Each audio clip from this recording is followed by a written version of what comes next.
بسم اللہ الرحمن الرحیم۔ کیا آپ جانتے ہیں کہ فالج کے جدید علاج سے انسان کو عمر بھر کی معذوری سے بچایا جا سکتا ہے؟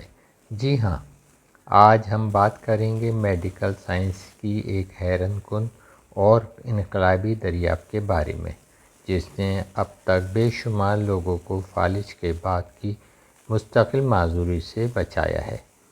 فالج کو عام طور پر ایک معذور کر دینے والی بیماری سمجھا جاتا ہے، لیکن اب ایک نیا طریقہ دریافت ہو چکا ہے جس نے لاکھوں مریضوں کے لیے نئی امید پیدا کر دی ہے۔ اس علاج کا نام ہے میکینیکل تھرموبیٹومی۔ ہمارے جسم کو حرکت کے ذمہ دار خلیے دماغ میں موجود ہوتے ہیں۔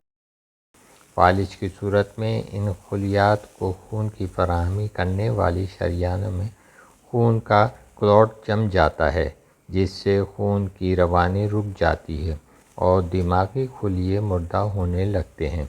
اس عمل میں ران یا کلائی کے شریانوں کے ذریعے ایک باریک ٹیوب کیتھیڈر دماغ کی بند شریانوں تک پہنچائی جاتی ہے اور خون کے جمے ہوئے کلوٹ کو نکال لیا جاتا ہے اور دماغ کو خون کی روانی بحال کر دی جاتی ہے۔ اس طرح مریض کو ممکنہ طور پر عمر بھر کی معذوری سے بچا لیا جاتا ہے۔ یہ عمل 30 سے 90 منٹ میں مکمل ہو جاتا ہے اور مریض اس دوران ہوش میں رہتا ہے۔ علاج میں کامیابی کی شرح 70 سے 80% تک ہے، لیکن یاد رکھیں اس علاج کے لیے بروقت ہسپتال پہنچنا بہت اہم ہے۔ فالج کی علامات ظاہر ہونے کے بعد 6 گھنٹوں میں اگر یہ علاج شروع کر دیا جائے تو کامیابی کے امکان بہت زیادہ ہوتے ہیں۔ کچھ مخصوص کیسز میں 24 گھنٹوں کے اندر بھی یہ علاج ممکن ہوتا ہے۔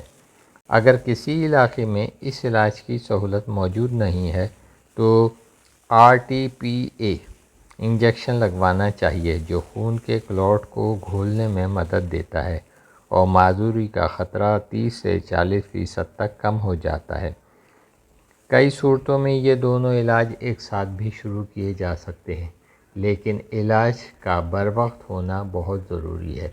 اگر آپ چاہتے ہیں کہ فالج سے متاثرہ افراد معذوری سے بچ جائیں تو پھر اس ویڈیو کو دوسروں تک ضرور شیئر کریں، کیونکہ آپ کا یہ کام کسی کو عمر بھر کی معذوری سے بچانے کی امید دیتا ہے اور خوشیوں کا سبب بن سکتا ہے۔